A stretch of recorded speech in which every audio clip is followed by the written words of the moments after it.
Welcome back to Global Macro Pulse. It is Sunday, February 15th, 2026.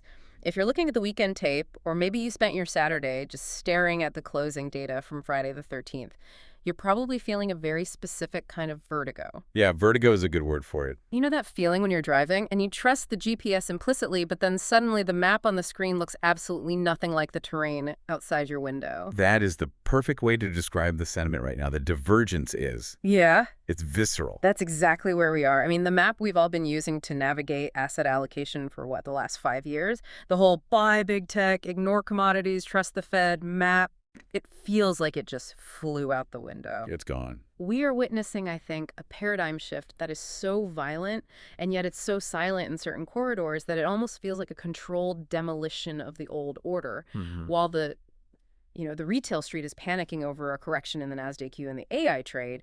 A monster has awakened in the commodities market, and that monster changes the calculus for every single central bank from Washington all the way to Tokyo. And monster is not hyperbole here. Yeah. We have to look at the hard numbers. I mean, looking at the Friday close, the futures action on Sunday, the correlation models are just breaking down in real time. Okay, so let's start with the big one, gold. Gold. It didn't just break resistance, it completely annihilated it. We smashed through that huge psychological barrier of $5,000 an ounce. Right now, we're trading around, what, 50.47, so $5,047. And just for context, that's not just a technical move, that's a startment. It is. And for anyone listening who doesn't stare at charts all day or, maybe manages the more traditional 60/40 portfolio, you have to understand why this is so technically weird. It just defies the tech It score. really does. I mean, usually, gold hates high interest rates. When you can get 4% risk-free on a treasury bond, why would you hold a yellow rock that pays you zero yield and actually costs you money to store? That's the classic opportunity cost theory, right? If money costs money, gold is supposed to go down. Exactly. But look at the 10-year Treasury yield. It's hovering at 4.05%. The 2-year's just a hair below 3.5%. So yields are high, real rates are positive, and yet gold is blasting to an all-time high of over $5,000. So the old correlation rate's up, gold down, it's dead. It's dead. And that tells us this isn't an investment trade anymore. This is a fear trade. This is global capital saying, I don't care about the 4% yield. I am worried about the return of my capital, not the return on my capital. That distinction is everything. Return of capital versus return on capital. It implies a fundamental lack of trust in the system's plumbing, or maybe a belief that the sovereign debt markets themselves are no longer the safe haven they were once thought to be. And you see that fear reflected on the equity side. It's a bloodbath for the darlings. Apple closed down 5% on Friday. 5%, that's huge for a company that size. It's its worst single-day performance since April of last year, 2025. The NASDAQ as a whole is off 1.5%. And the VIX, the volatility index, the quote-unquote fear gauge, is pushing toward that really uncomfortable 20 handle. And let's just clarify for everyone, when we say a 20 handle on the VIX, that's usually the line in the sand between, okay, it's a dip, let's buy it, and uh-oh, run for the hills, isn't it? Pretty much. Yeah. I mean, below 20, the market is complacent. The cost of insurance, of puts is cheap. Above 20, the options market is pricing in some significant turbulence ahead. We're right on that edge. And the bond market is screening. The curve is steepening, which often happens right before a recession becomes obvious, or maybe before a liquidity crisis hits. So we have this massive divergence. You have capital fleeing the speculative froth of the AI application layer, the Apples, the Ciscos, and it's rushing into hard assets, gold, and paradoxically also into US Treasuries. It feels like a flight to safety, but it also feels like a flight to reality. We're moving from a cycle of infinite liquidity for digital promises to a cycle of hard scarcity. I want to push back on that a little bit. The flight to reality narrative. So for it. Flight to reality sounds noble. Yeah. It sounds like investors are suddenly waking up and becoming rational value investors again. This looks less like a big philosophical shift to me and more like a technical breakdown that was catalyzed by very specific tangible triggers. Okay. The AI trade isn't dying. The easy money is just getting flushed out. We're seeing a rotation, yes, but let's look at the actual catalysts. We have a liquidity cycle rotation, sure, but we also have profit compression finally showing up in the data. Okay, let's unpack that profit compression because the headlines are just screaming tech wreck. But these things don't happen in a vacuum, right? Crashes usually start with a canary in the coal mine. And in this case, the canary was Cisco Systems. Cisco. That's interesting. They aren't exactly the poster child for cutting-edge generative AI, are they? They're the plumbing. They are the plumbing, and that is exactly why they matter so much right now. If the plumbing is leaking, the whole house has a big problem. Cisco released their forward guidance, and they cut their profit forecasts significantly. But you have to read the footnotes to understand why. What'd they say? They explicitly cited higher memory chip prices. Okay, pause right there. Why does the price of a memory chip matter so much to a company that sells routers and networking gear? Because every single piece of high-end networking gear needs massive amounts of high-speed memory. We're talking DRAM and NAND flash, just to process all that data. And here's the trap that nobody was talking about 6 months ago. The AI boom, NVIDIA, OpenAI, Anthropic is sucking up the entire global supply of high-end memory. They're buying HBM, high bandwidth memory, faster than Hynix or Samsung can possibly make it. So it's a crowding out effect. The AI giants are just vacuuming up all the components. Exactly. The AI giants have basically unlimited budgets. They're funded by massive VC rounds and the hyperscaler CapEx firehose. So they bid the price of that high-end memory up to the moon. Cisco, on the other hand, sells to regular corporate IP departments. They can't just pass those costs on to their customers that easily. So their input costs, memory, copper, energy, are skyrocketing because of the AI demand, but their pricing power is basically flat. That is fascinating. So the AI boom is actually cannibalizing the margins of the traditional tech sector. It's eating its own tail. That is the perfect analogy. And Cisco's plunge was the signal that this inflation bite is real. You can't just build out the AI infrastructure endlessly if your input costs are rising faster than your revenue. This confirms the hardware cycle is getting really, really expensive. And then, on top of that, you have the regulatory hammer dropping on Apple. It wasn't just a bad earnings day. It was that FTC letter to Tim Cook, citing potential violations of the FTC Act. Which is why Apple dropped a full 5%. Investors can handle a bad quarter.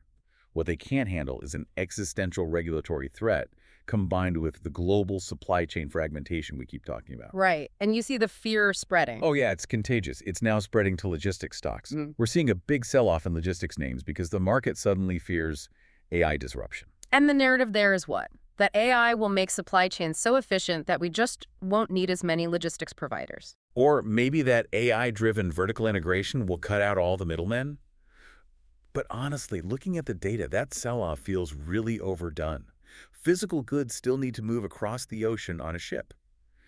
AI can't teleport a shipping container from Shanghai to Long Beach. Not yet, anyway. Not yet. But it shows you the level of fear in the market. Anything with a whiff of disruption is getting sold. But here is where it gets really interesting. And this is where I think your technical breakdown theory needs to account for where the money is actually going. Because while Apple and Cisco are getting hammered, look at the private markets. We just got confirmation of Anthropic's massive funding round.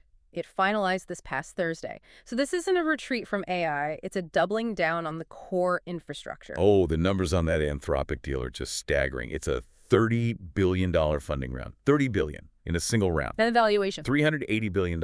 And the players involved tell you everything you need to know. GIC, the Singaporean Sovereign Wealth Fund, Sequoia, and then, of course, NVIDIA and Microsoft. I mean, that just screams .com peak to me. It's late cycle exuberance, where the valuations have completely disconnected from any conceivable discounted cash flow analysis.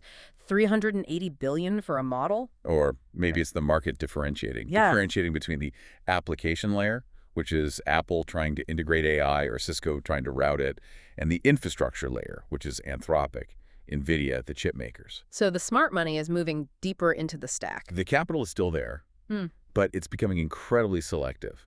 Microsoft and NVIDIA putting money into Anthropic, that's a defensive move. They're building the moat. Yeah. But for the broader market, this just sucks all the liquidity out of the room. That $30 billion has to come from somewhere. And that somewhere seems to be everything else. The sentiment is shifting to fear. You mentioned gold hitting $5,047. Silver is tumbling a bit. It's down around $77 an ounce, which suggests to me this isn't a broad commodities supercycle yet. It's a very specific panic bid into gold and treasuries. It's the classic fear trade. When you see gold and stocks tumbling together initially, and then gold just rips higher while stocks keep falling, that is the textbook sign of a liquidity event. Investors are liquidating what they can to buy what they feel they must. And right now, they feel they must own gold and they must own U.S. sovereign debt, despite the fiscal situation. Well, speaking of the fiscal situation and the U.S. sucking all the liquidity out of the room, we have to look at Tokyo. The situation with Prime Minister Sanai Takaichi is looking, frankly, increasingly desperate. We are approaching a defining moment in U.S.-Japan relations, and if you strip away all the diplomatic language, it looks like a shakedown. President Trump actually called it a fining bonus. That was his exact phrasing on Truth Social. A signing bonus. Let's set the stage for the listeners, because this is a big deal. Japan has pledged $550 billion in U.S. investment through 2029. Now, the headline on CNN or Bloomberg, it says, Japan commits to rebuild American industry. It sounds like a lovely partnership. It sounds great. But the reality is that this $550 billion is the ransom Tokyo has to pay to avoid a 25% tariff on all their exports to the U.S. They managed to negotiate it down to 15%, but the cost was $500 billion. But here is where I want to dig in, because numbers that big, they usually hide a lot of sins. $550 billion. Does Japan even have that kind of liquidity just sitting around to deploy into U.S. equities or new factories? And that's where the real global macro detective work comes in. We have to look at what's being said on the ground. Trade Minister Ryosuke Akazawa is in Washington right now, and he effectively admitted that the emperor has no clothes, or at least very little cash. He stated that only 1% to 2% of that entire $550 billion is actual equity capital. Wait, 1%. That's what, $5 billion? Roughly $5 to $10 billion of actual cash down. That's it. So where in the world is the other $540 billion coming from? Debt, leverage, smoke and mirrors. It's coming from bonds, loans, and specifically credits from the JBIC. That's the Japan Bank for International Cooperation. Explain the JBIC to us. It's like their version of the U.S. Export-Import Bank. It is, but on steroids. The JBIC allows the Japanese government to essentially guarantee loans for Japanese companies to invest overseas. So what's happening is the Japanese government is printing guarantees to allow their companies to borrow money to build factories in Ohio and Tennessee. They are leveraging their sovereign balance sheet to create U.S. jobs. And the terms. I saw the Financial Times reporting on the negotiations with the U.S. Commerce Secretary Howard Lutnick. The phrase they used was street-level tactics. Brutal doesn't even begin to cover it. Lutnick isn't negotiating a trade treaty here. He's negotiating a private equity deal. The terms being reported involve a profit split. A profit split on a sovereign investment. I've never heard of that. It is predatory. The report says it's a 50-50 profit split on these joint investments until Japan recoups its initial investment. Okay, that sounds fair on the surface, right? Standard venture capital stuff. Sure, get your money back first. I get that. But after the recoup, after Japan gets their initial capital back, the U.S. takes 90%. Japan keeps 10%. Hold on, let me get this straight. Japan borrows the money. Japan takes all the risk. Japan builds the factory. And once that factory pays for itself, the United States government takes 90% of the profit. Forever. That is the reported deal. That is not foreign direct investment. That is tribute. That's the kind of deal you force on a vassal state after you win a war. It's fiscal dominance, weaponized on a global scale. The U.S. is saying, we have the consumer market, you want access, you will pay for our reindustrialization. And the economic backdrop in Japan just makes this agonizing. We just got the Q4 GDP data for Japan. It wasn't good. It was anemic. Up 0.2% annualized. Private consumption is basically flat, up 0.1%. I mean, Japan is teetering on the edge of a recession, and their greatest ally is demanding a $500 billion capital injection into the U.S. economy. And the tariffs are already biting. We've seen that exports from Japan declined moderately after the U.S. formalized that 15% baseline tariff.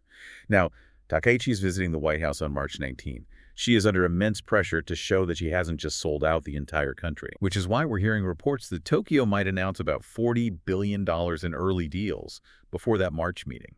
We're talking about things like gas power for data centers, synthetic diamonds. They need a headline win, anything to placate the White House, or they risk those tariffs going right back up to 25%.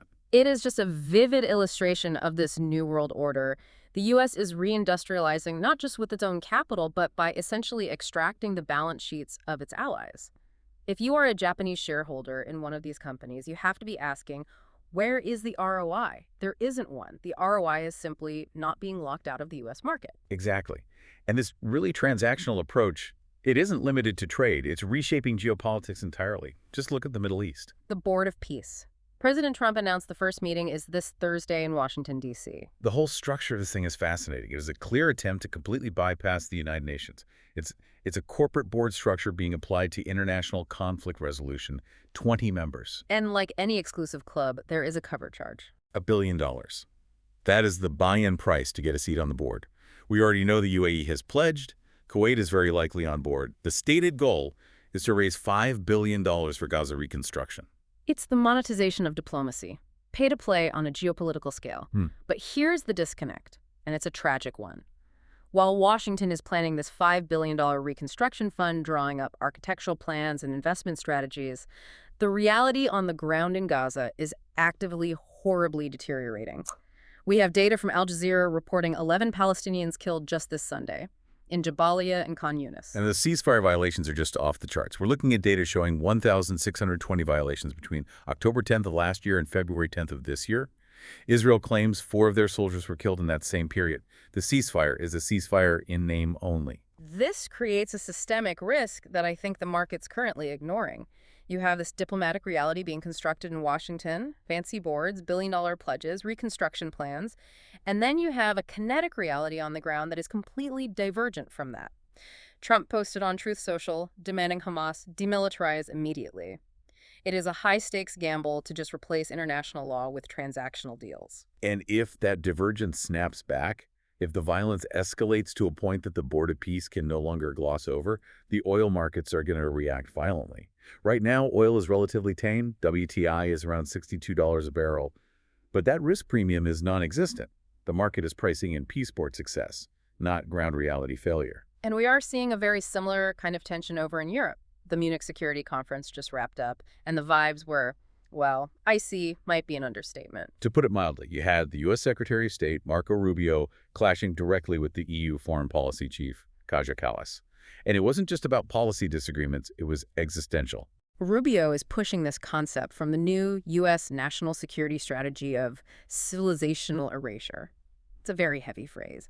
It suggests that Europe is stagnant, dying, and effectively writing itself out of history because of demographics, immigration, and lack of dynamism. Which Kallas obviously rejected. Her line was, "People still want to join our club." But if you just look at the data, European economic stagnation versus U.S. growth, Rubio's bearish view has numbers backing it up.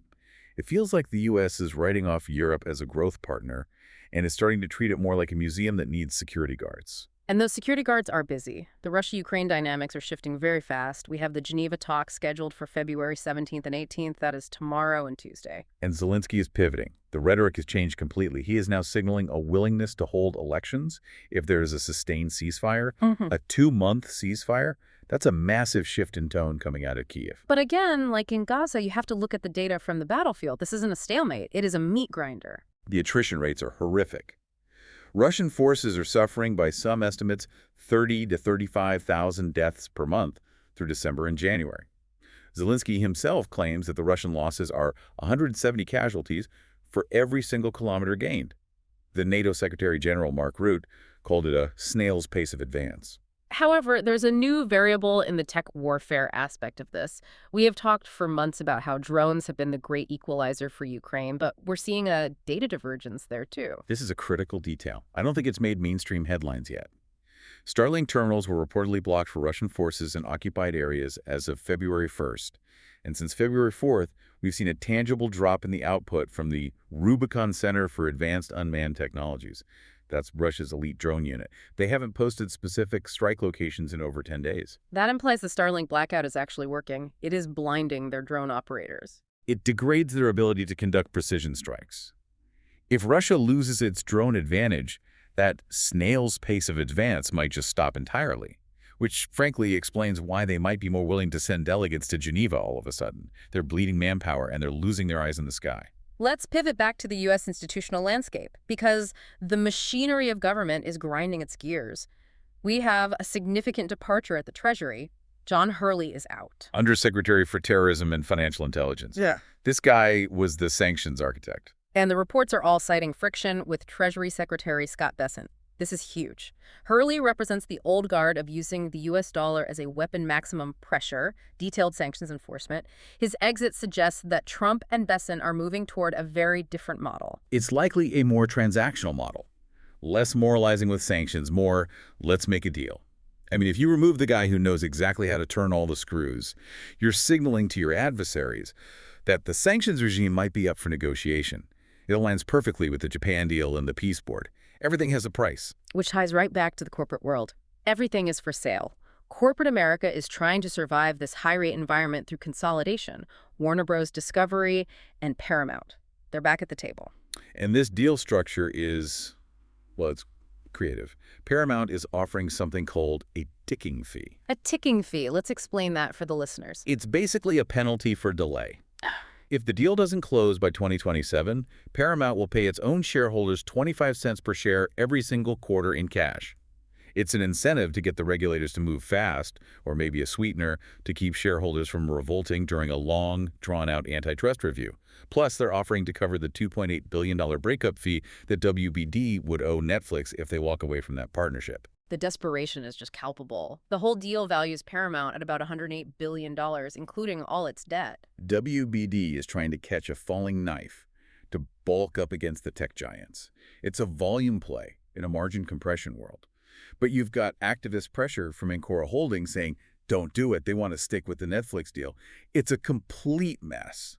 But it shows that legacy media is terrified of the tech landscape we discussed in segment 1. They're trying to become too big to fail because they know they're too small to compete with Anthropic and NVIDIA. So let's bring all of this together. We've touched on gold, AI, Japanese debt, Gaza, Ukraine, corporate M&A. What does this all mean for the investor listening right now? What is the... Well, if we look at the macro view, the big thesis here is fiscal dominance. The U.S. government is the black hole at the center of the financial galaxy. It is extracting capital from its allies, Japan, Europe, to fund its own reindustrialization and its own debt. In that kind of environment, you probably want to be overweight U.S. assets because that's where all the capital is being forced to go. But you also need a hedge against the chaotic transition, and that hedge is gold. The $5,000 breakout is not a fluke. It is a vote of no confidence in the fiat system's stability during this transition. It's the market saying the U.S. will probably win this game, but the dollar might get bruised in the fight. And from a quantitative perspective, a few things. Watch the 10-year Treasury yield. If we break 4.2%, the tech sell-off accelerates. That's your pain threshold. If you're looking for value, look at that divergence in logistics stocks. The market is dumping them out of this vague fear of AI, but goods still need to move. The physical world isn't going away. Buying the dip on robust supply chain players with actual hard assets, ships, warehouses, trucks. That makes sense to me. And what about the tech wreck? Be careful. The rotation out of the application layer, the Apples, the Ciscos, is real. But the infrastructure, build Anthropic, NVIDIA, the memory chip makers, that's where all the CapEx is flowing. Don't short the shovel sellers, but maybe stop buying the guys who are still trying to figure out how to use the shovel. And keep an eye on that Japanese signing bonus. If that model replicates, if the U.S. starts demanding similar capital injections from South Korea, from Europe, we are looking at a global liquidity drain that flows directly into the U.S. industrial base. The map is being redrawn, folks. Don't trade the old borders. And trust the data, not the narrative. The narrative says peace board, but the data says ceasefire violations. The narrative says Japan partner, but the data says 90% profit take. Trade what you see. Stay ahead of the curve. This is Global Macro Pulse. Disclaimer. Nothing we say here is financial advice. Please do your own research.